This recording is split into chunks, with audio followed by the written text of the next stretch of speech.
Hey Tuan, hey Siva, morning. Good morning, sir. Morning, guys.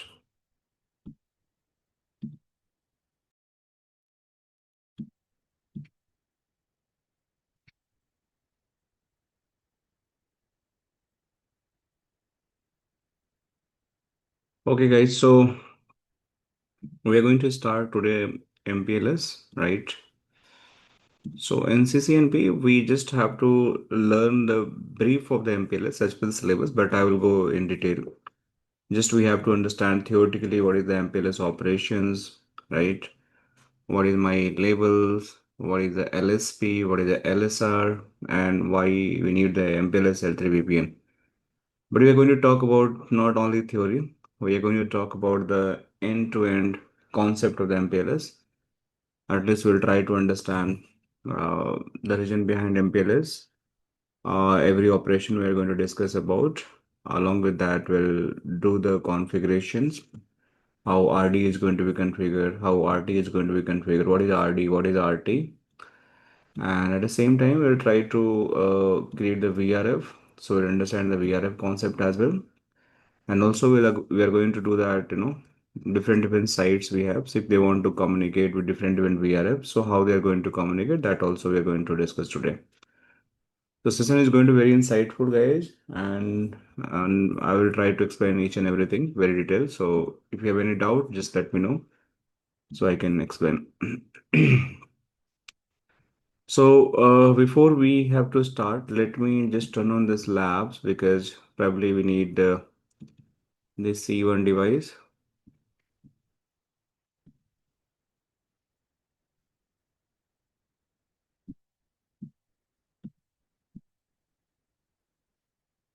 We need this P1 device,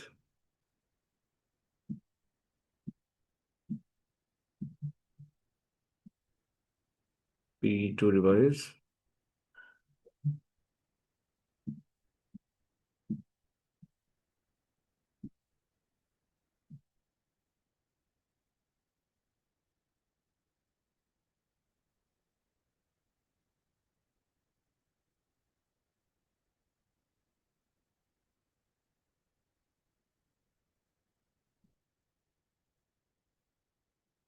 we'll turn on this P4 as well.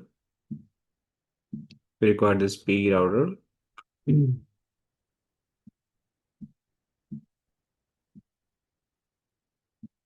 And also need a C.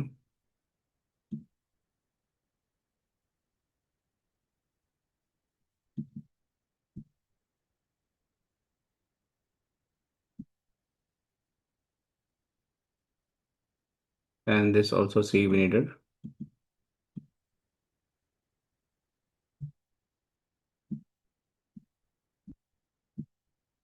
Okay. So we are having all router access.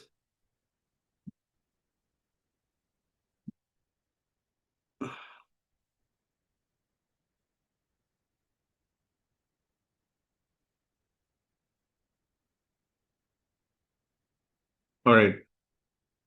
So let me explain what is MPLS. First, we have to understand what is MPLS and why we need this MPLS. So basically, just we think about like we have to travel from Delhi to Mumbai. In India, we have a 2CG, right? So we can go via normal highway. We can go via dedicated highway. So normal highway probably you guys know that in earlier the Mumbai Express was not there. So we just have to use the some state level highway. We have to go from one state to another state. We have the multiple connectivity, small roaded traffic and all. So probably that is going to be take longer time. Means a highway which is shared highway, which having the connectivity with the multiple small road and all. So definitely the speed of the car is not going to be that much fast if I compare with the Mumbai Expressway, which is the dedicated highway for Delhi to Mumbai, and you just have to be run a car almost 120 kilometer per hours, and you can reach that particular location. So if I talk about the internet, when we talk about the internet, internet is kind of the normal highway. Means It's a shared methods. Somewhere we have the highest speed, somewhere we have the lowest speed, somewhere we have the congestions. Multiple people are using the same shared infrastructure. So the internet is always going to be not dedicated for you. Sometime your might be it's a free every means. Think about it, if you're going in the night of the normal highway, what is going to happen? Your road is free. You can just drive a car speed like 90 kilometer per hours, 100 kilometer per hours. But in the traffic hours in daytime, probably you can just drive 40 kilometer per hour. So if you have the bandwidth available, you can utilize 100%. If not, then you have to compromise some quality. But if I say no, if you have a dedicated highway, Mumbai Expressway, which always giving the same speed because there is no traffic, only dedicated design, multiple lane are there. You can just drive the car from one location to another location. So MPLS is basically a dedicated highway, dedicated expressway for your one location to another location. So if I have to communicate from Delhi to Mumbai, let's take an example, or India to USA via internet, might be I'll feel some latency. My packet are not actually going to be give the guaranteed delivery for all kind of the communication. But if I take a circuit from the ISP, ISP is Internet Service Provider, that is dedicated circuit MPLS. So that is going to give the very high speed to me, and it is going to be means dedicated means if I take the 10 MPS circuit, it is always going to be 10 MPS circuits. But internet is going to be slow. You don't know always it's unpredictable your routings, unpredictable your behavior. There is no security because same infrastructure. So if you want to get the security, you just have to take some additional steps to get the security in the MPLS like IPsec and all. There is no SLA.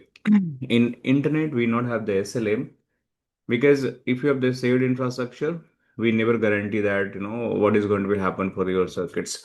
So that was like a design for the internet, and internet was not that much popular in the previous stage. If we talk about before 2015, 2016, uh, because internet was like still saved. Still we have a saved, but now internet become very popular. They also giving the SLA and all. But I'm talking about the history, right? If I talk about the history, history was not good for the internet. But at the same time, if I talk about the MPLS, MPLS is going to give the dedicated network, faster forwarding, better quality of services you want to apply. You want to achieve the predictable routing, it is also possible. You want to use the secure communication like VPN they provide, L3VPN. So that is also going to be there, and it's going to be secure provisioning. Traffic engine, you can do that. So basically, if I talk about what is MPLS, so MPLS stand for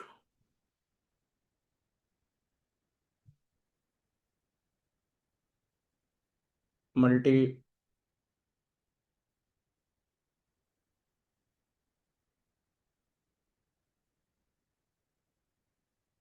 multi protocol level switching. Yep. Give me 1 second, guys.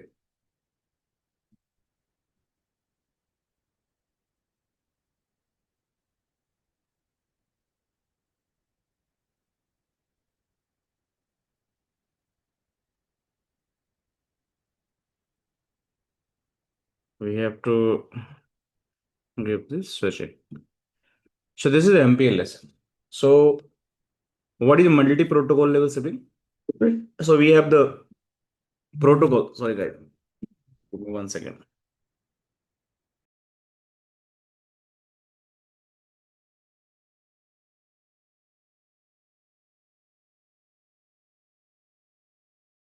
So if I talk about the multi-protocol, what is a multi-protocol? Multi-protocol is we have the multiple protocols, right? And if we talk about the IP packet, IP going to be talk only the IP v4 or IPv6. This is the one kind of the protocol, right? You can use the IPX, that is a basically old history, right? We have used the layer 2 for the Ethernet. I'm just giving an example. We have the ATM network also, and we have the frame relay. So if I want to carry, means if I have this IP network, they're just going to carry IP, IPv6 or IP and all. But if I talk about the MPLS, it can carry any protocol. Multi-level is basically it can carry any protocol. Support multiple layer 3 protocols. These all are the layer 3 protocols. ATM also very old. Frame rail also very old. Ethernet is still very using. IPS also very old. IP and IP6, IPv6 nowadays we are using. But you want to carry any of the protocol through the MPLS. This is going to carry your all protocol, right? It's not like I'm the IP, I'm just going to carry IP packet. No. Means whatever your original packet is going to be happen, means you want to send from one location to another locations. They just label them with the MPLS label. I'm going to talk about that. And after that, they're going to do the forwarding. So instead of any packet you want to forward based on the IP destinations, you just ignore these are things. Instead of the IP destinations, you want to attach some sort of the label on the packet. So packet is going to be moved from one hop to another hop based on the labels. Instead of the IP means what does mean? Let's suppose I want to send some packet from this to this PC. So these P routers, ISP router will not going to look around your IP header. What is the source IP destination IP of the packet? No. They are going to look around the labels. What is the label inside of this particular packet? And based on that label, it is going to switch the packet. Means one label is going to be switched to another label, another going to be another level. So basically, it's known as the label-based routing. MPLS is basically multi-protocol and it's known as a label-based routing. Means normal routing is just not going to be happen via the your normal routing basically not going to be happen in label, but MPLS is going to be happen via the label. So always going to be add the label, and label is going to be if we talk, I'll talk the label, but if we talk the label have a three operations. It can be add label, right? It can be swap label, and also it can be pop label or remove label, right? So we just have to swap, add, and remove. Means we just multiple label we have, and based on that label, we can just do that different kind of actions. So if I just go in the ebook also, let me go in the ebook so you guys can little bit understand. So you can see here, multi-level protocol switching has been around for the several years in the market. It is a popular networking technology that use the label attached to the packet, forward them through the network. Simple. They're not talking about any IP. They're just talking about the label are going to be attached. And blah blah. We're not going to talk. So MPLS are basically means MPLS label are advertised between the router, so they can build label to label mapping. Very important. So if you're learning the MPLS, you have to forget about the normal IP based routing. It's a label to label routing, but you also at the same time have to understand if your packet is traveling from the router to router, they must require some IP header as well. But how IP header is going to be there, we'll discuss about that. But technically, they have to check the label to label mapping. These labels are attached to the IP packets, enabling router to forward the traffic by looking at the label, not the destination IP address. Very important line, guys. You can see means whenever MPLS router enable router are going to do any packet forwarding, they are not going to check the IP. They are going to means destination IP label. The packet forwarded by label switching instead of the IP switching. That's we understand. The label switching technique is not a few. Frame relay and ATM use is to move frame cell throughout the network. So it was the older also frame relay and ATM also using that. They're talking about the history and all, but we are not going to talk on that, right?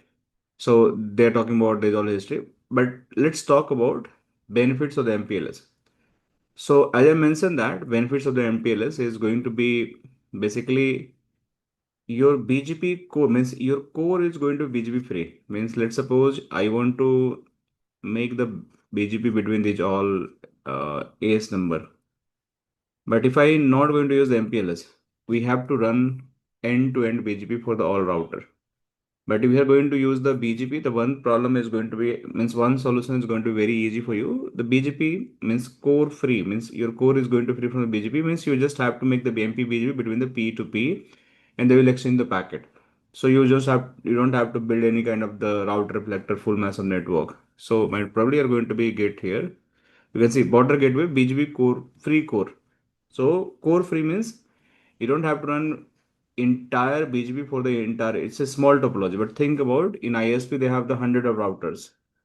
thousands of router across the globe. So if they want to build the ISP across the globe, their internal all routers must run the BGP. And if they start processing the packet for the BGP, that might be not going to be consistent network, not going to be scalable network, and also at the same time, there is a lot of configuration complexity is going to be arise. But if you're going to use the MPLS, they make your core entirely BGP free. You just make the provider edge router as a BGP peer, and inside of that you can make the any kind of the route uh, integration, or you just want to send some source SSL, that is also possible. So it's going to be give the peer-to-peer model. Peer-to-peer means this to this model, and you can just make the VPN optimal traffic flow, traffic engine. You can do that. Better IP over ATM integration used for unified network infrastructure. So considering the first bogus MPLS, this is the region might look the reasonability initial means they are talking about the benefits. Now, if I talk about the operations, means we you guys can read it. They're talking about the BGP core free. I just discussed about that. But the operation, you can see this is the BGP core free. Means if you have the multiple router, you don't have to build the BGP. This is the very important. Do you have to build the BGP between the only your PE router? You can just make some router as a router reflector if you want to make that. You want to make the IBGP also for the full mass, but not recommended in the MPLS. Use the router reflector, and every router is going to be talk to another router. They are not going to be do any kind of the BGP pairing with the internal router. That is known as the BGP core free, right? If I talk about their operations, that is a very important. So you going to be get like if you are going to deploy the any kind of the MPLS network, so this kind of the architecture is going to be happen.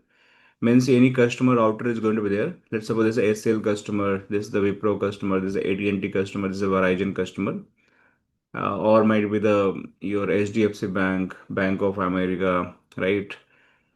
So these customers means enterprise customers are going to take ISP. You can see these are the customer sites. These sites are going to take the ISP link from the provider. This is the ISP link from the provider. This is ISP link from the provider. So MPLS we run between the provider networks generally. Okay, you just have to build the MPLS on the provider. Here you just have to create some sort of the VRF. You can run the simple VRF configuration, or might be the BGP configuration, static route configuration. But these routers generally not require the MPLS configuration. But still we known as this is a MPLS link. MPLS link. So MPLS link or MPLS configuration, two different things. Technically, when we take the any ISP link, right? You generally not configure the MPLS here. Your link is MPLS, but you configure the normal BGP. I will show you, or you can configure the static route. But your link is going to be MPLS because your ISP is the MPLS provider who is terminating the link. So MPLS link is going to be there, but in customer edge router, C router basically known as the customer edge router. C router. This is always going to find C router. C router stand for the customer edge router. Okay. Which is owned by the customer. I mean, this router is managed by the customer. Sometime ISP also manage this router.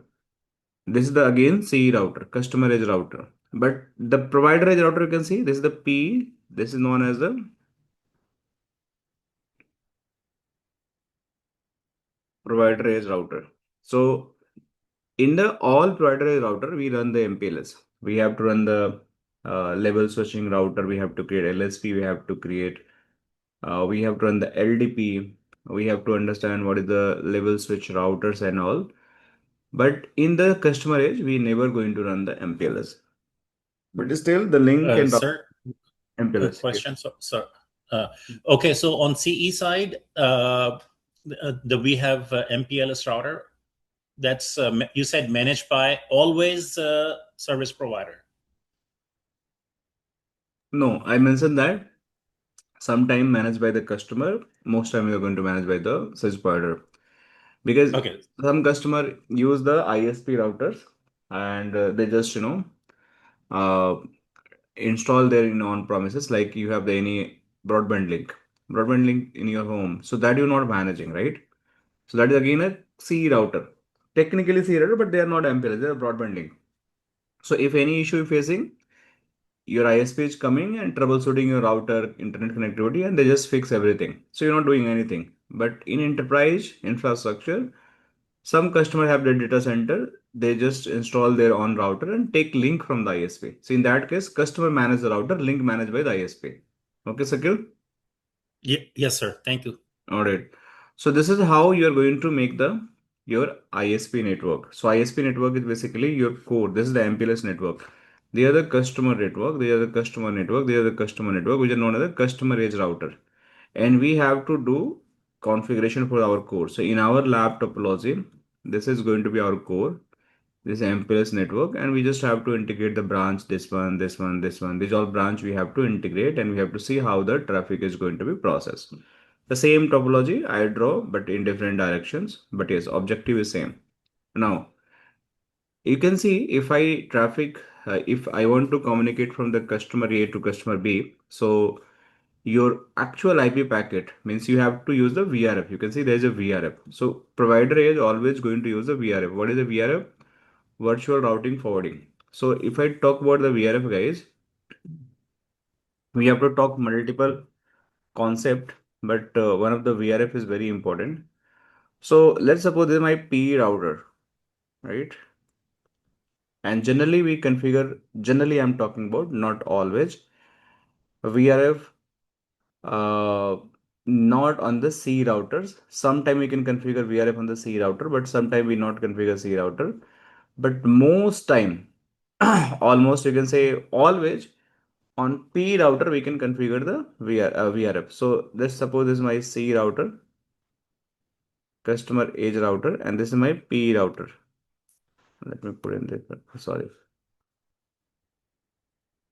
So let me put it. Okay, this is my C router, C01. This is my P router. They are going to take the link. Okay. So this is the customer SCL, right? Now, again, one more customer we have here in India. Let's support Tech Mahindra. This is again going to take the router here from the P. Might be the other customer we have in India, that is might be the HDFC Bank, right? This is also going to connect. Let's suppose they're in Delhi. Delhi might be another we have the customer which can be IC Bank, right? Which are also going to take this. So these all are the C router, right? These all are the C router, customer router. And behind this, they everyone having a LAN. Means every user are setting the LAN. So every branch have the LAN, right? They have the multiple branches and they have the LAN. Now think about, if every router you are going to purchase from the market, these all router are going to carry the single routing table, and that is known as the global routing table. Okay, you guys agree? Every router is going to have the global routing table. Means this one also, this one also, this one also, this one also. But when you build the MPLS is going to carry your all private infrastructure. So LAN subnet we use the generally private IP address. Might be 10.10.10.0/24, 10.10.10. They all are using this 10 subnet. They all are using 10 subnet. Okay. So if all are using a 10 subnet and these all links are going to be mapped in the global routing table, so this router will confuse. If somebody want to talk with this 10 subnet, let's suppose some remote locations, any other site want to talk with this 10 subnet and they are reaching to this P router and saying that, hey, I want to go to 10 subnet. So where it is going to send?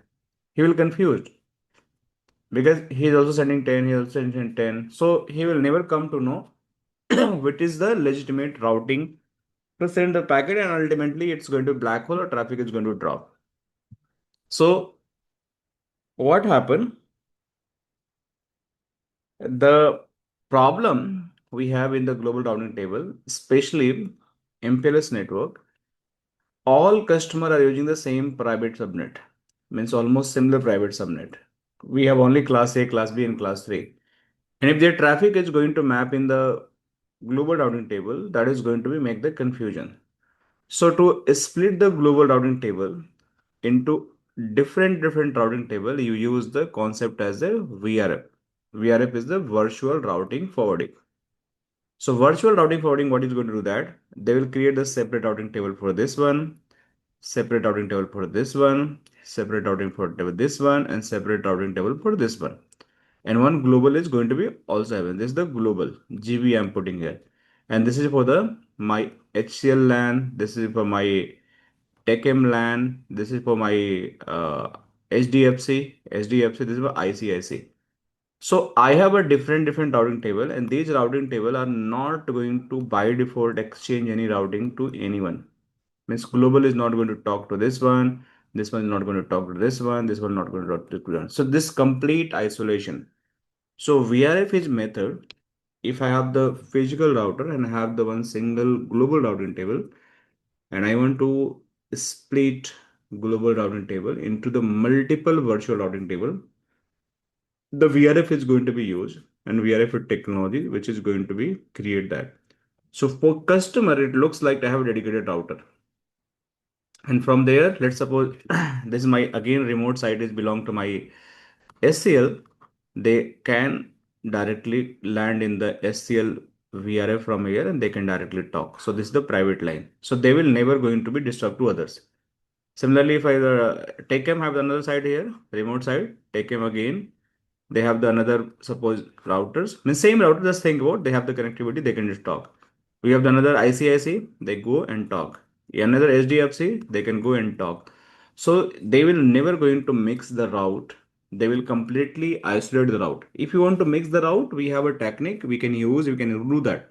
If you want to talk SCL to Wipro, Wipro to SCL, SDFC society, ICIC, you can do that. But you have to do some short of the further configurations. And those configuration is I will show you how we can do the route linking and all. But technically VRF is going to be isolate your all network infrastructure. So if you go in the Google also, and if you try to understand what is a VRF and type of VRF, two things we are going to explain. So VRF,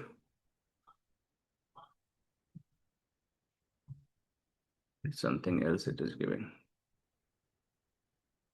So the VRF is a virtual routing forwarding. It's a layer 3 technology that allow multiple instance of routing table to coexist simultaneously in single physical router. Simple means in a single router, if I want to build a multiple routing table, like it's going to split, this technology going to split. So it act as a having multiple virtual router in one box, ensuring traffic completely isolated and overlapping IP address do not conflict. Means subnet you have, IP you have, means you configuring, let's suppose uh, I'm configuring 10 series IP address here, 10 also here, 10 also here. Just make the connectivity. It is absolutely fine. You can configure it. In the single router, you can configure the same subnet for the multiple interfaces if you're using the map in the VRF. But if you're in the global routing table, if you go and configure 10 in one interface, you cannot configure 10 for the same subnet for another interface. It is going to solve the IP conflict. So that VRF is going to solve the SISO. If I talk about the VRF, we have the two type of VRF, VRF Lite and full VRF. Okay. So VRF Lite is not supporting the MPLS network. Just VRF Lite is just, in case of your customer infrastructure, data center infrastructure, your office infrastructure, you just want to isolate the routing for the HR department, giving the example account department, IT department, admin department. Just you want to make sure my routing HR should be different, my like VLANs, my account should be different, admin should be different. So you can do that. That not support the MP-BGP and MPLS. That is a VRF Lite, just for the segregation of the routing table. Means you can just configure and just deploy in the LAN and data center. You can see campus environment. Means there is no ISP in. But in the full VRF, which we are talking right now, that is known as the MPLS VPN. This full VRF support the MPLS network, MP-BGP, and this is going to work in the PC infrastructure ISP connecting to the ISP network to the any customer network and all. So we are going to talk about the full VRF here. Clear? VRF clear, guys. So you can see every customer must have some VRF, and these VRF going to receive the prefix as a IPv4 from the customer side, but once they are going to be in MPLS backbone, they are going to be add the label on top of that, and then your traffic is going to be treble. So this is how it is going to be happen. Now, if I talk about protocols, okay, let me go further chapter. Okay, so if I talk about further MPLS architecture, MPLS label, guys. So if I talk about the MPLS label, every MPLS packets are going to contain the labels, and labels are going to be your 32 bits. You can see here you have a 32 bits of the labels. So this is the label size. So out of 32 bits, your 20 bits are going to be label. So means if someone is going to ask the MPLS, so you can see this is the 20 bit is your label, and there are some 12 bit are going to be different purpose. 8 bit are going to be here for the TTL value. You can see here TTL value. So you can see 20, and there is a one bit is going to be used for the your bottom stack, one is for the your experimental bit. So we'll discuss this about this. So you can see the first 20 bit are label. This value are going to be 0 to the power 20 minus 1. This is going to be your number for the label generations. However, 16, the first 16 value are exempted from normal use, means they're not going to be for normal use. It's for a special use they're going to use. And these two bits 2022 are exponential bit 20 20 21. Total three bits are going to be happen 20 21 22. That is going to be used for the your experimental bit. So I will discuss what is experimental bit as well. And there are one bit that is the bottom stack, that is for the quality of service. And last one is going to be your TTL. So how much? 20 23 24, and this is the 8 bit is going to remaining. So in MPLS level, total bits are going to be 32. Out of these 32 bits, 20 bits are used for the pure level, 3 are going to be your experimental, 1 is going to bottom stack, 8 is going to be TTL value. Now, we have to understand what is the level operations and how this level operation is going to be look like. So let me find, okay, let me explain about MPLS label and its operation. I know book is having, but just I'm just showing in the short, good way. So you can see this is the MPLS structure. We have 20-bit labels, 3-bit exponential bit, right? One is bottom of stuck, and 8-bit TTL bytes. Now these values are used for the all kind of the level you want to do that. So we'll see how it is going to happen. Experimental bit is again for the quality of service. Bottom up stack is very important. Means set one if this is the last level of the packet. Set 0 if the more level of the packet. This is the very important guide. Bottom stack means what it mean? If you have the level of the packet. So level is not going to be like this. Uh, if you have the level, that means your packet are means one packet is going to be there. On top of that another level, this level, this level. So if you have a multiple level, so if this level is there, so this always bottom stack is going to be 1. This also 1, that's 1. But this is the last level. After that, we have the IPv4. So this is going to be level of 0. This is the minimum of the bottom of a stack. Bottom of stack means this is your last level. And after that, you don't have any level, right? Experimental bit is basically if the packet are carrying any QoS, right? Parameter. This is going to be tell. So I will discuss separately what is experimental bit so you can understand. Label this you understand. This time to live is exactly this is the means if this TTL value is going to be 0, packet is going to be dead. So you just have to make sure your packet is going to be follow the path and they have the valid TTL value, and they also going to be prevent the any routing loop if we have. So these all are very important. All right.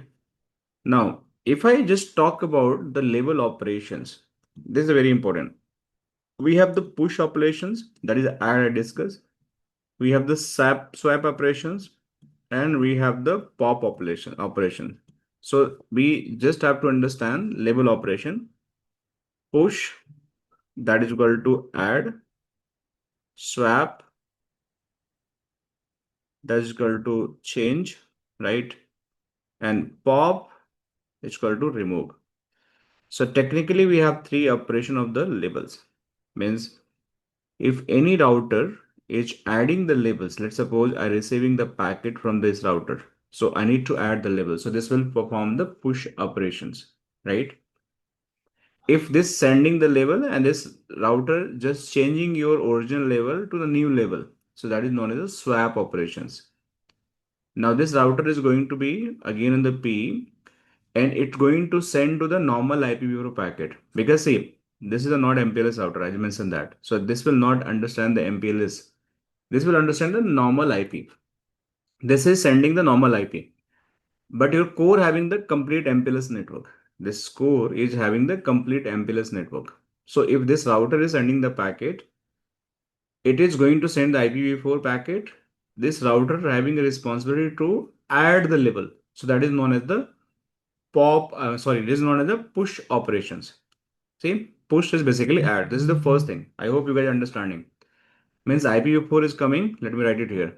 This is going to send the IPv4 packet. And this is going to do the push. Means it is going to add the label. When adding the label, during the travels, its intermediate router change the label. That is going to swap the label. We'll see that. Now this, suppose this also get the labels, any label they are getting, but this router need to send the pure IPv4 packet because this network is not going to understand the MPLS.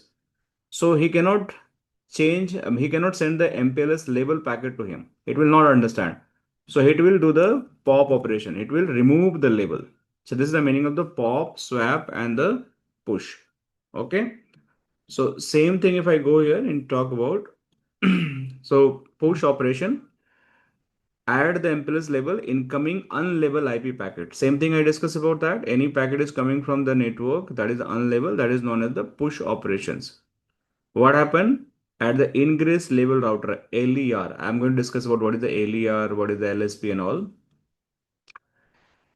Like which sit at the entry point of the MPLS network. This router they are talking about that, and they will look at the IP destination, define the correct part, and the stamp the label into the packet. Means these are pushing the label. Swap it means replacing incoming label with the new ongoing label. Means once this packet is going to receive the label, when it is going to send to the P router, it will replace with the original label with the new label. So this will get the new label. So he can make the on entry how to reach that particular packet. So that will just replace the label. So when the router is going to replace the label, and who do that? LSP router, label switch router means intermediate P core router, P routers basically, provider router. So there's a P and provider. I'm going to talk about that. What is a P and what is a provider? So that is a LSP. POP is basically you're removing the label from the packet, means tunneling back to the original IP standard packet. And who do that? Egress label edge router. Okay, that is your end router. So let's understand. We have a C, we have the P router. P is the provider edge, C is the customer edge. What is a P router? P router is basically your core router. Means this P router is known as the your core router where we just have to IP means the MPLS backbone. So every router who is just giving the end customer connectivity, that is known as a PE router. But the router who is just making the MPLS backbone, that is known as the P router, right? And the packet we are receiving, right? The packet we are receiving from the customer end, right? You're going to get the any packet that is known as the LSR. LSR is the label switch router. Means this is the first router, the first MPLS router who is receiving the normal IP packet and pushing the label. That is known as the LSR, right? So So, LSR. sir, where is the location of this first PE? Is it in the service provider or at the, for example, data center or the customer Service side? provider. It's a POP. It's No, going no, the to, first one, the first PE. this one you're talking. Yes. What is the location of this? Let's suppose. Phys- Physical location. Yeah, physical I'm talking about. So let's suppose you are in the Dallas or Houston, could be any location, right? Let's say in Dallas, you are in the US. So you have the Verizon, right? Verizon is one of the bigger ISP or AT&T. So they develop their POP, their data centers, right? So those POPs, those data centers having these P routers. And let's suppose any customer in Dallas, let's suppose any bank customer, any FMCG customer or Walmart customer, they want any link connectivity. So they will having the fiber connectivity across the all city. So those fiber are going to connect to your branch, your office locations, your shops location, your Walmart locations, mall location, and those are going to be make the connectivity to the POP which is hosted in the Dallas. That is your actual P location. Let's suppose I am in Delhi. So in Delhi, multiple POPs are going to be there within the 30-kilometer radius, 50-kilometer radius. Suppose my company Gwinnett want to take one of the lease line. So we also have this lease line. So we put the request. Based on that request, their feasibility team is going to come in our office. They are going to talk and they will just explain from which POP we are going to give this particular service. So they are going to be find the nearby POP where they have the connectivity and then they will terminate your router from their POP. So technically it's a physical location within the city from some radius. If not city, might be even the more distance they have. So they have some kind of the tie up with other ISP also to connect with this PE. Okay, Sakil? Yes, sir. So this one is actually never at the customer side. No, P never going to be customer side. Okay. P never going to be customer side. It's always going to be provider side. And customer not have the access of these P routers. Okay, sir. Okay, so just if you would give me 30 seconds only. Sorry, guys. No problem. I didn't mean to hijack. I didn't mean to hijack the class. Pankaj, sir, I actually started uh, a job this past week. Very That well. was my first. Congratulations. Thank you, sir. And it all was possible because of you. Otherwise, you know that Thank you. I was one of the most dumb student you have ever had, probably. So thank you so Not very like not much not for not like your. that. You No, are no. smart. I struggled for the longest time, and thank you, sir. Your hard work and my hard work paid off. Hmm. So, and we have a data center, so that's why I'm actually trying to understand uh, that where is what does it look like the PE router. Uh, so, for example, I'm working for Encore, and we have a data center, and I heard that we have MPLS router or something like this. I may be wrong because it is my only first week, and I'm probably not understanding. So, if we have MPLS router, would that be a CE or PE, or what would this be called? If you have MPLS router, as I mentioned that in earlier, in your customer data centers, if you have the MPLS router, if you're the customer, if you're not, you have to understand two things. I'm the customer, I am the provider. Okay. Yes, So probably you are the customer, not provider, right? yes, yes, So exactly. in that case, you taking services from the third party vendors, any ISP, Yes, Verizon and all. So this router yeah. only going to be So we have a P. spectrum, Yes, yes. So you are going, you're a Spectrum? and no, we have a spectrum and AT&T. Okay, I got it. So Spectrum, this router which is in your data center is acting as a C router, customer router, but name as a MPLS router. This is the MPLS router, but it's a customer edge router. Okay. And the Can we call Spectrum, this MPLS router? Can we yes, call this MPLS yes, router? yes. Okay. MPLS router you can Okay. call. If they are Okay. terminating the MPLS route, MPLS circuit, they have the two kind of circuit, MPLS internet. So if they have the MPLS, then it's MPLS, that internet, then it's internet. So you have to ask what circuit they have given to that. Your location. Okay. All right. Okay. All right, Okay. All Sakir. right. Thank you. By the way, Thank you, sir. congratulations. Many congratulations for doing Thank the you, job. sir. Thank you, Yeah. sir. God bless you. Your hard work. Thank you, sir, for Thank you. yeah, getting me in this position. Otherwise, it was almost like impossible. Thank you, sir. I Thank cannot thank you enough. thank you, Sakir. Okay, let's continue, guys. All right. So, as I mentioned that this can be your LSR. LSR is basically receive the first packet and this receive the packet from the any customer edge router, and then after they are going to add the labels and send packet to the MPLS network. Okay, the middle routers, basically this and this technically, see, you have to understand directions also. If I am getting this packet, this packet, this packet, this packet, so these are known as the ingress LSR. Ingress LSR. This all are the ingress. I'm just talking about the ingress. This is the ingress. Okay, they are receiving the packet from where? Customer end. Okay, but let me use a different color. Which one is going to better? Let me use the yellow. If this is sending the packet again, okay, sorry, let me use some. This is sending the packet. This is sending the packet. Same router. This is sending the packet. This is sending the packet. So if same router sending the packet, this is known as the egress LSR. What is known as the egress LSR? So your ingress and egress could be the same router. It depends what is he is doing. If he is popping the label, popping means removing the label. That is a egress. If it is a pushing the label, means adding the label. Push the label. That is a ingress. So if somebody is asking what is the ingress LSR, what is the LSR? That is a label switch router, which responsibility to switch the labels. But it could be the ingress. It could be the egress.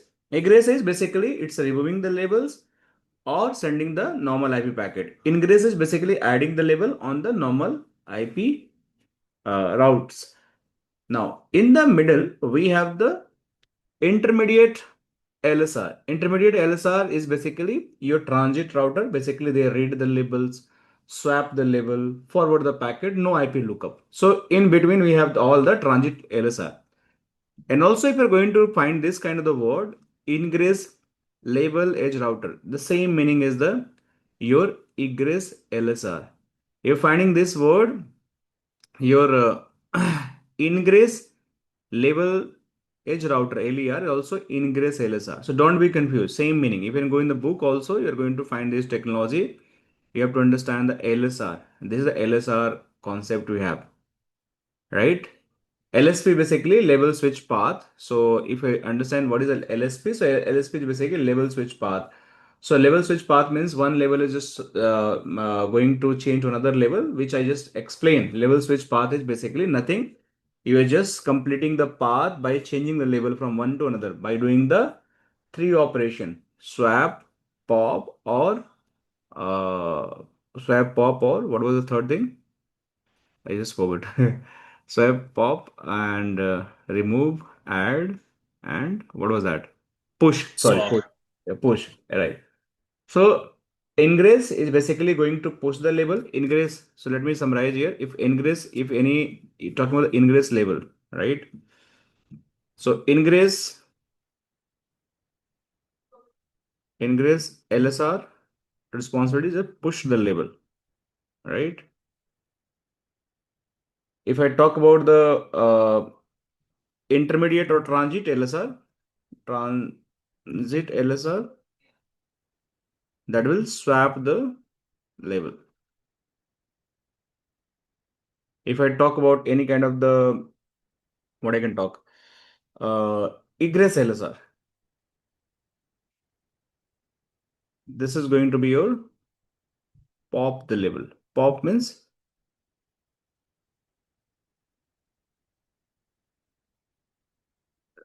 remove the label. Clear, guys?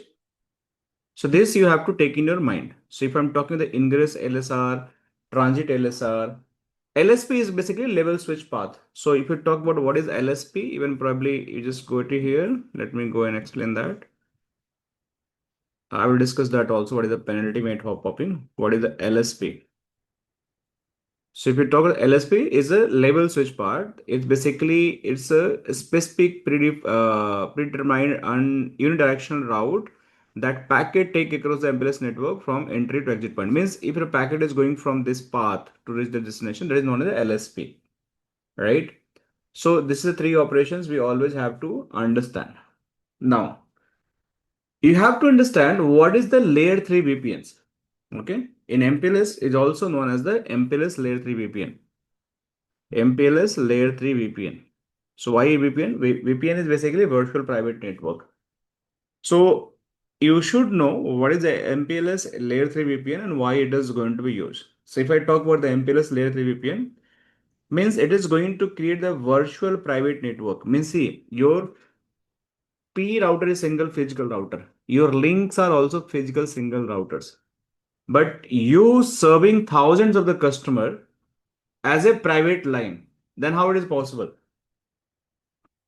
You just have a single router, single link, or might be a double link just for the backup purpose. But there are the physical boxes single or double. Links are single or double or tertiary. It could be only two or three.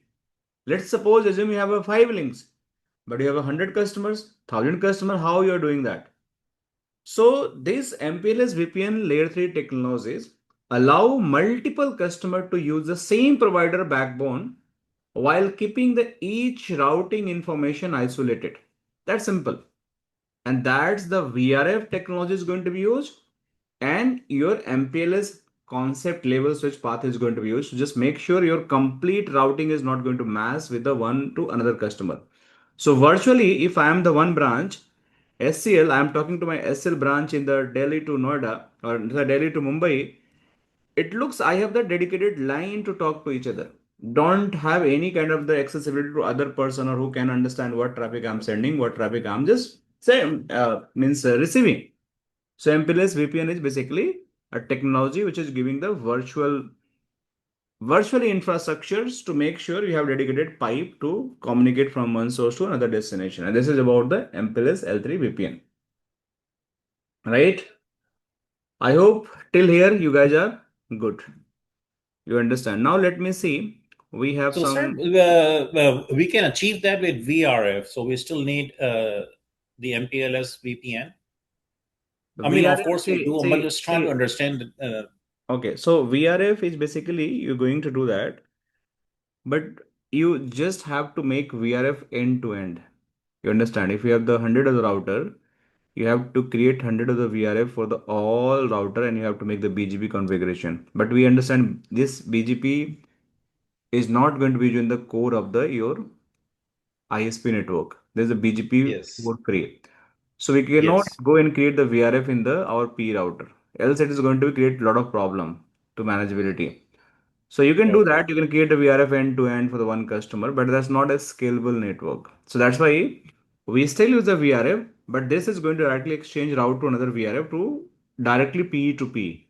By using the your labels are going to carry the packet, but these two will understand which customer route is coming and which not coming. So they use the special term RD and RT. And based on that RD, I'm going to explain. They are going to make this all communication happen. So to get this L3 MPLS VPN work, you need the VRF, you need the MPLS labels, communications, configurations. You need a what I can say RDRT as well.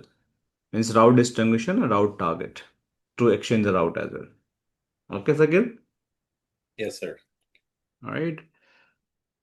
So let me go here and let me see. This is the layer. So you can see this is the ingress router we discussed. We have egress, intermediates. So I believe you understand, guys, what is the difference between the all threes. Label switch path. I explained. Or sorry, guys. I click somewhere else.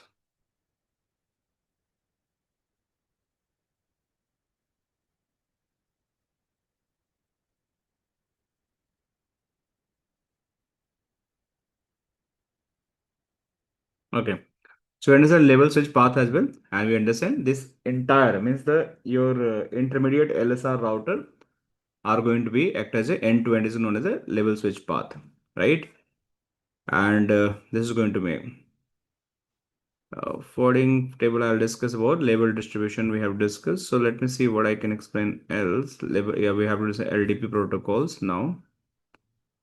And we also discuss about see, this is the label is going to be attached for every packet on top of the IP packets. Payload is not important. Okay. Okay. So let me, yeah, this is what I explained. You just have to understand the operations, swap operations. See here, swap is basically swapping the labels. You have the push applications, means you're just adding the labels. Popping means you're removing the labels. This is what I was just explained earlier. And I need to explain a few more things, but let me just check important things. So I'll explain these all output. What is the forwarding table, how it is going to look, how the label is going to look like. When we do the configuration, we'll see the similar output in our configuration also. So they're talking about the configuration and check for the L3VPN, what is going to be happen, and how to check the MPLS for forwarding table for the any kind of network. So we'll discuss about that also. Now this is the operations we have to already understand, and unknown label, reserved labels. Yeah. So we have the implicit null, right? An explicit null label. So we just have to understand this one also. And one is penalty made hop popping. This is the very important. So we have to understand what is the implicit null label, what is the explicit null label, and what is the PHP in the my MPLS. So see, explicit null label also we have, and we have the PHP. I believe that is the key things, and now we have to understand TTL behavior and all. So let me explain. You are going to get one of the concept always in the label, because in label we have the two things. Means one is the like 20-bit reserve. Now 3 bits for the your experimental bit. 1 bit is bottom stack, and also we have the 8-bit for TTLs. So 3 bits, which is going to be experimental bit, that is going to play a very important role, and we have to understand how it is going to be play as an important role. So what is a PHP? So if I go and explain the PHP, before explain the PHP, we have to understand what is the implicit null label and what is the explicit null label, right? So you can say they are talking about the only experimental bit, which we discuss. So let me use the lesser articles from the Google, which is not, I don't need to read these entire books. It's going to be crisp, definition to you understand. So explain MPLS, PHP, and implicit null versus explicit null.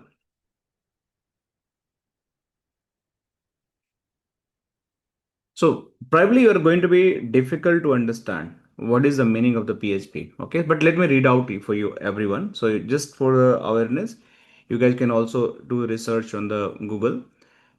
PHP is a penultimate hop popping. It's a optimization technique in the MPLS network where second last router.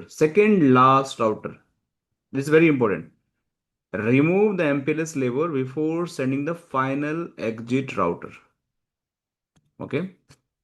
So in high level, you understand, if let's suppose if I want to do the PHP, one packet is coming here and want to send to this router. This is normal P router. So this router is supposed to remove the label and send this through here. But if I'm using the PHP, this is my second last router. It will remove the label, it will send to here, and then it will do the pure IPv4 lookup and send packet to this. So this is the PHP. This second last hop router means the final before that one last hop. If you have multiple router, let's suppose you have the 5 router in series. So first 3 it's going to be normal. Fourth is going to remove the labels and then it's going to send the IP packet. There is the PHP. So why are we doing that? That is the reason I will explain. So it's a technique MPLS network where second last hop router remove the MPLS label before sending packet to the final exit router. Right? So why basically we use that? If we are not going to use this PHP, the final egress router, which one is this one? Focus on this one, this router. Final egress router, what is going to do that? Do the twice work. Twice work what? First, he have to remove the label and then he have to do the IP lookup. So its performance is going to be degraded. So how smartly? Means I don't want to do the dual work. So let's suppose IPv4 receive here. This added the label. This label is here. Now this router also remove the label, and then after remove the label, he need to do the IP lookup so that he can send the packet to the this particular C router. You guys getting me? What I'm talking? Siva, Sakil, Sridhar, Tuan, Battalion, everyone. Yes, sir. So this router is going to do, if I'm not going to, this is going to do the twice lookup. It must take us MPLS label strip off. It's going to remove and then look the inside the IP header to figure out where route need to be sent. Means where the packet is going to be. With PHP second last hopper penultimate hopping, strip the label. Means if I'm not using, means if I'm not using the PHP, then your last router have to do that. Still your packet is going to be there. There's no problem.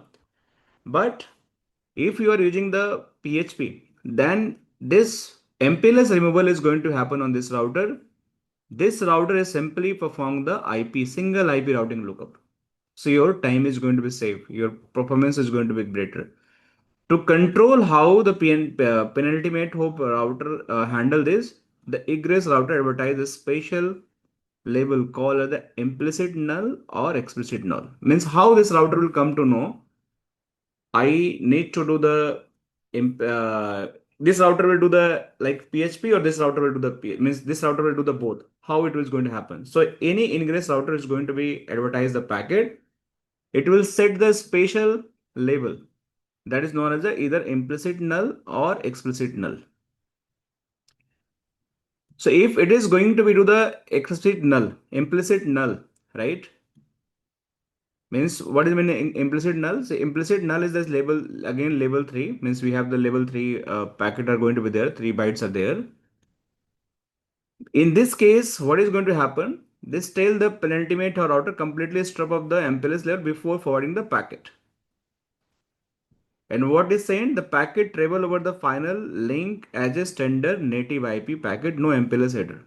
Means let's suppose we have the implicit null is available, means implicit null has been set by the SP routers. This will perform the your PHP, send the normal IP packet. But in case you're doing the explicit null, right? Then what is going to happen? In that case, is this going to be label value 3 and this is going to label value 0. Okay, in that case. So what is going to happen? Ingress router send the explicit null, right, to the penultimate hop router with the label 0. For IPv6, they use the label 2. In this, what happen? It's going to tell penultimate hop router means penultimate hop router what is going to happen. They swap the current label with the value 0 or 2 based on the your IP rather than popping off. Means this router is not going to be pop the label. It will simply swap the label. I'm going to explain.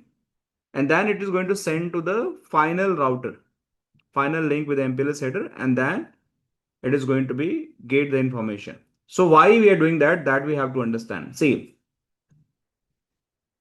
listen carefully. If any packet we are receiving, and this packet having this MPLS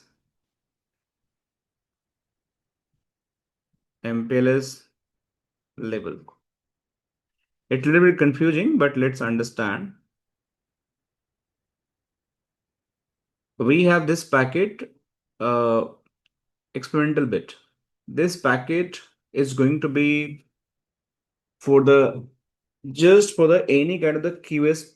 If you want to do the QS preserve, right? You can see here. Experimental bit is going to use for the QS, quality of service. And it's all game for the quality of service.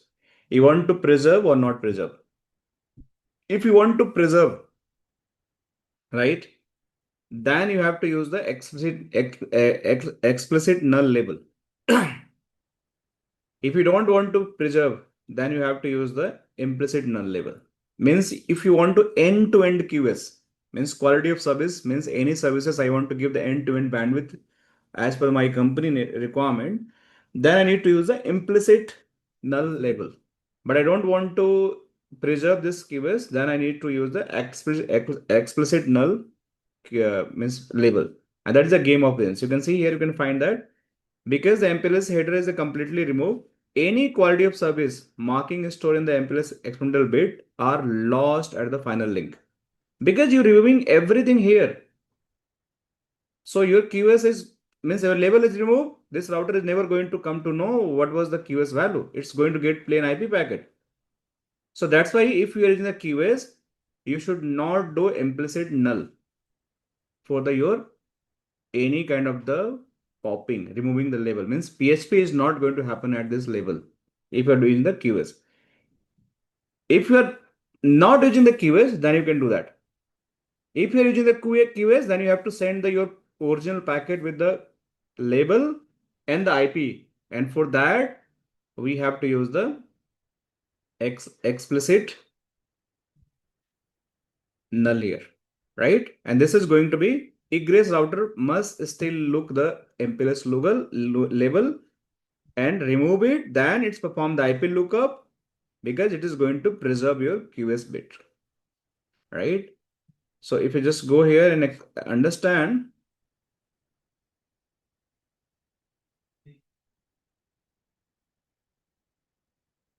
Sir, in that case, isn't that router will be overloaded like earlier, doing both thing, But looking the IP packets that's and fine. removing That's the. fine. You are absolutely right. But if the customer is in the QS, there is no way to just, avoid that. Little bit, it's not going to be observable. You cannot observe, right, in the normal situation. But if you have the too much data center environment and all, then probably it's going to be a little bit impact the performance. But technically, you are not going to observe anything. But if customer want, I need to end-to-end QS, then you have to use that. So bottom step, you can see indicate that current level of the means bottom stack indicate that current level is the last one of the stack. If the level is going to be 3 in the last, then it's going to implicit null. If level is going to be 0 or 2, 0 is for the IPv4, 2 is for the IPv6. If reserve, that is you are doing the explicit null. And this all came from the QS. If you're in the implicit null, then PHP is going to happen. Penultimate hop popping is going to happen just second last hop of the router. If you're not doing the PHP, then it is going to happen everything on the explicit null. It is going to reserve your QS. Even you can read in the book as well. It's a little bit bigger articles. You can see implicit null is a label. That label value is 3. Clear. Ingress router implicit null, blah, blah. So you just have to read it. And this is the operation. So you can just doing the, see, you are doing the any kind of the penultimate hop popping. This router is going to do that. And it will send the plain IPv4 packet to this router. This router will do that and will send to plain routing to this particular router. If I go for the, So it requires a manual configuration. it depends. If you have the QS already configured, right? Then it will automatically do by default. You don't have to do anything. But you want to change, you can change also. So who decides that there will be explicit null or implicit null? It's like, Customer. yes, if you are the QS, right? If you are the QS, right, then it can be, always going to be use the explicit null. If you don't have the QS, then it's going to be implicit null. You got my point. The question is who decide, how decide, right? Who decides? Who decide the label should be implicit,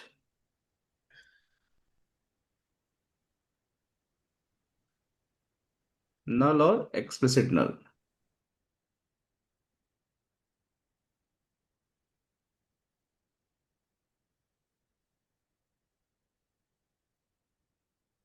See, network administration configuration egress router to use the either default behavior implicit null or QS preserve explicit null. Uh, uh, Yeah, Is network it like administrator from at the the customer customer side? side or Yeah. the service provider side. it's a customer. How customer or service provider will decide should use explicit null or implicit null. Let's do some research.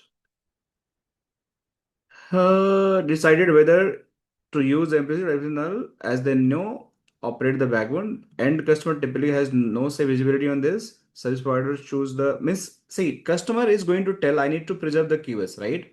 So ISP definitely you cannot do the configuration. This article is saying right, but customer is using the keywords. Their parameter should be preserved. So then, based on that instructions, your ISP is going to use that to preserve the keywords. That's why they're talking about the implicit null or explicit null. MPLS going to decide whether your ISP provider end customer typically has no visibility because as I mentioned that router doesn't have the MPLS. These routers are just normal IP router, but they're known as the MPLS router because they're terminating the link. That's it. But service provider choose between the two options based on the single trace code of means router performance quality versus quality of service preservations. Means if customer is saying I need to preserve the quality of services, but let's suppose provider router say I have the small router, I cannot do that. So they simply again say no. So you probably have to change the different ISP, but generally it's not happen. So you can just simply go and say that I want to, when service provider choose the implicit null, a service provider will manually configure the explicit null on only under the specific technical circumstances. You can see end-to-end quality service is needed. I mentioned that. So if you're asking, I need to do end-to-end. Customer is saying end-to-end means my keyword is going to start from here and it's required till here. Then they will go and use this implicit null. Sorry, explicit null, right? But if I want to know end-to-end keywords, then I will use the implicit null. Got my point? We'll see how to configure it. So you get the configuration as well.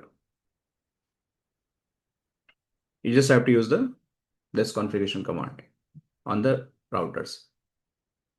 No implicit LDP explicit null. It will do that. Then it will going to preserve your QoS. So I hope you guys understand. Means let's suppose, let me summarize it.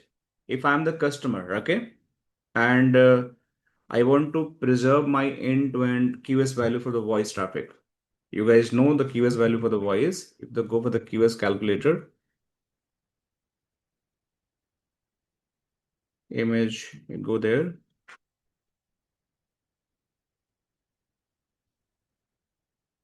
There are different QoS parameter, DSP value for the voice 46 EF, right? Call single missing critical. You want. Can you do that? No, you cannot do that. You go and say ISP, hey ISP, I want to preserve my QoS to this site. Let's suppose these two customers same sites, SCL, and they want end-to-end QoS value should be there. Then ISP will go and say, I will configure or not configure. Because you don't have control on this particular area. But being customer, you have to tell. When you take the link, you have to tell, I want to take the QoS. So based on your requirement, they will perform the explicit null here. And based on that, this is going to be configure and they will preserve your QoS and going to deliver your right QoS to the end routers. I hope now Sir, it's clear to everyone. Can you explain a little bit more? What do you mean by preserving the QoS? Preserving the QoS, that That's a means confusing point. yeah, I can understand. Preserving the QoS means like when we talk about some services, QoS is used for the quality of service. That means guarantee delivery.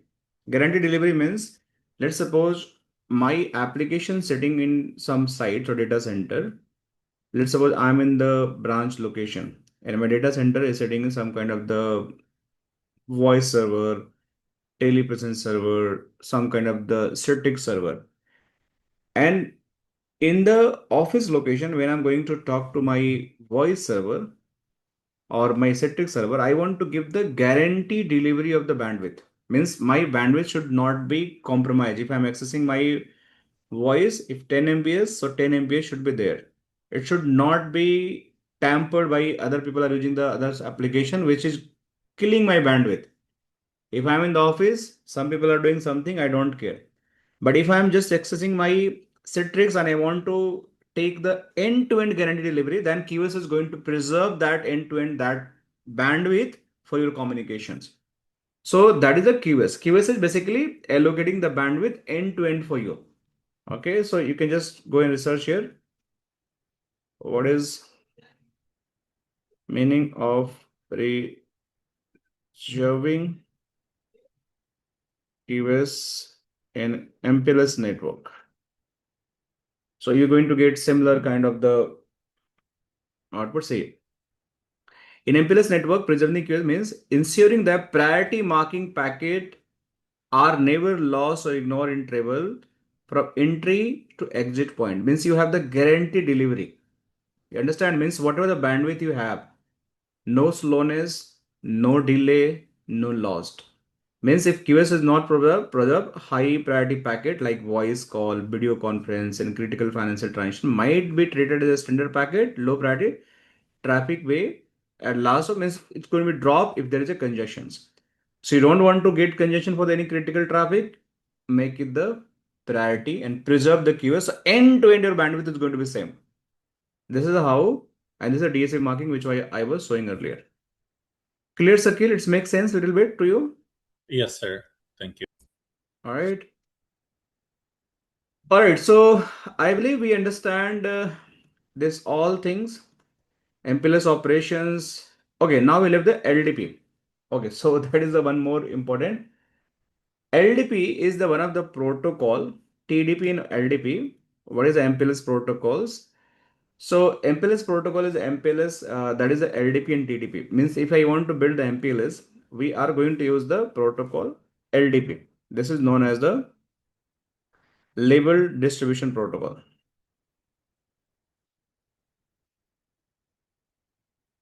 Earlier it was known as TDP as well. So if I understand what is the label distribution protocol, means if I'm going to enable the MPLS on these particular routers, these MPLS routers are going to be exchange the label, and this going to be happen only with the help of the LDP protocols. So the LDP protocol is basically exchange the all the label from one side to another side, and based on that they're going to be process the packet. So if you understand what is the LDP in MPLS and why we use it versus TDP as well. So label distribution protocol functional signaling protocol use the MPLS network automatically generate the layer, share, and the binding between the neighbors routers. So I will show you how it is going to happen. So when you're going to build the MPLS backbone, you must have to enable the MPLS labels to the all routers. So they're just going to bind the all MPLS neighbor binding. So they'll create the neighbors, and then neighbor exchange operation is going to be start. So they are going to be use a discovery packet. They will send them hello packet. Based on that, they're going to start the session on the TCP protocol, and then you just have to do the label exchange process. But make sure, guys, when you're going to start the MPLS, you have to configure the backbone with the IGP protocol. And this IGP protocol, you have to use either the OSPF or ISIS. So we are going to use the OSPF, not ISIS. These are the core backbone protocol we have to use. So that's why you probably see here, it's written in somewhere. Means each router look the IP routing table built by the OSPF or ISIS. BGP is not recommended. And then they are going to build the LSP. Like tag distribution protocol is Cisco proprietary. Means earlier we were using the TDP protocol also. So it's also for the MPLS, but only for Cisco boxes. But now it has been obsoleted. Nowhere going to find that. And MPLS is going to use the LDP. The port is 646. And this is they use the labels, but use a TDP, that is a user tag. Same.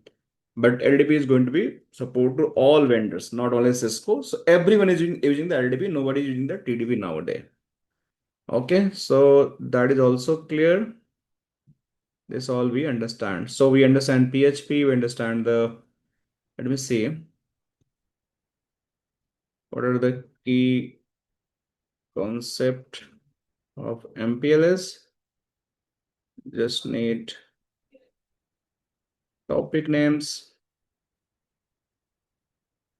So we understand this one, we understand this one, we understand this one, right? I understand this labels, experimental bit, bottom stack, right? We understand this S bit and also understand TTLs, this label operations, penultimate hop popping. We understand the explicit versus implicit null. Now we also have to understand this control plane label RAID versus FIB. I already explained in the beginning of sessions when I start this session, RAID versus FIB. You guys remember that? Now I'm going to show you, we have the special RAID FIB, we already know that. But if I talk about the LFIB, you can see label forwarding information base and the label information base. Similar we have. So I will show you, I will explain also. But we understand this MPLS level protocol. They are out of the scope. We are not going to talk. The means segment routing is not going to be there. It's like traffic engineering not going to be there, out of the scope, right? Level switch path we understand. We'll see that forwarding equivalence class, right? And we have to understand the RD, RT. These all VRF we already understand. Now RD and RT. You can see route destination, route target.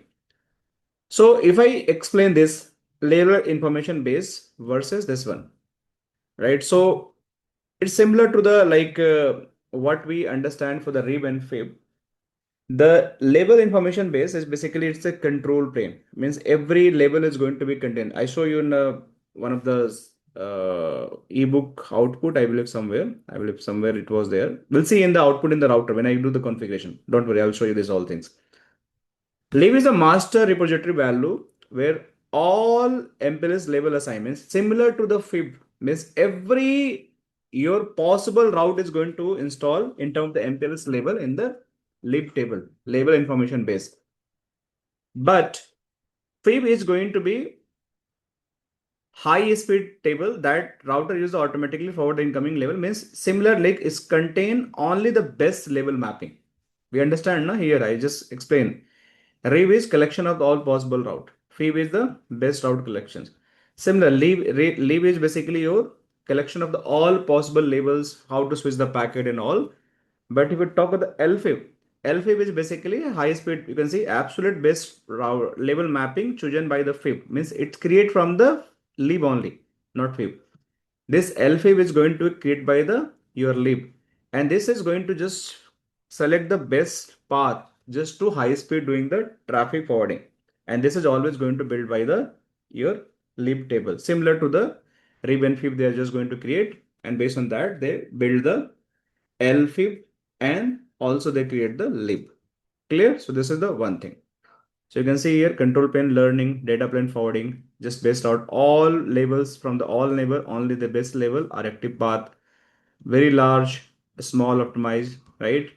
Software based database, ultra fast hardware ASIC based, like similar we understand that safe in also FIB we use the ASIC base, right? Powered by the LDP, RSVP, this is going to use the Cisco forward. Same, I just explain that safe is going to be there also here.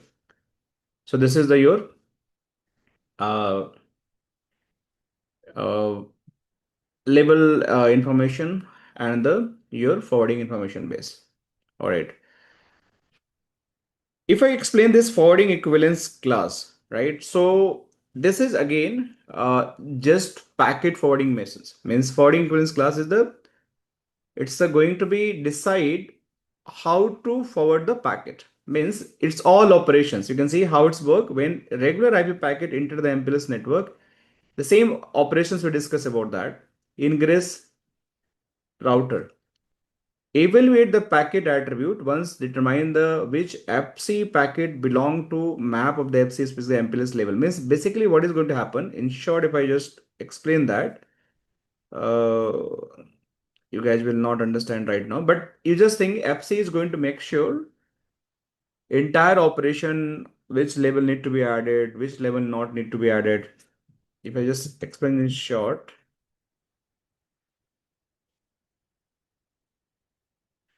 So see, the router attached the single level entire group, right?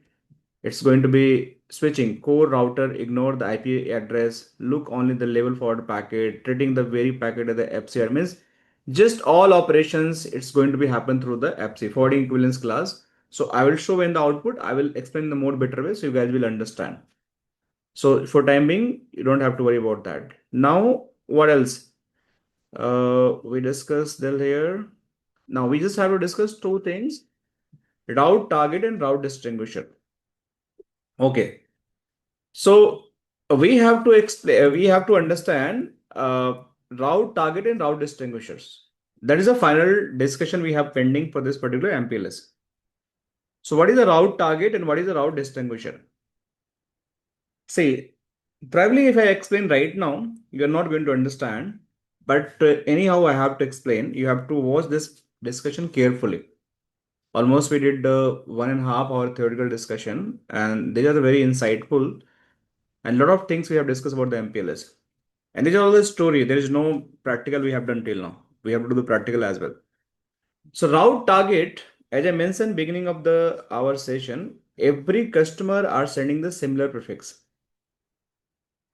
Right? How MPLS is going to understand, means the ISP is going to understand this prefix belong to the SCL, this prefix belong to the Tech Mahindra.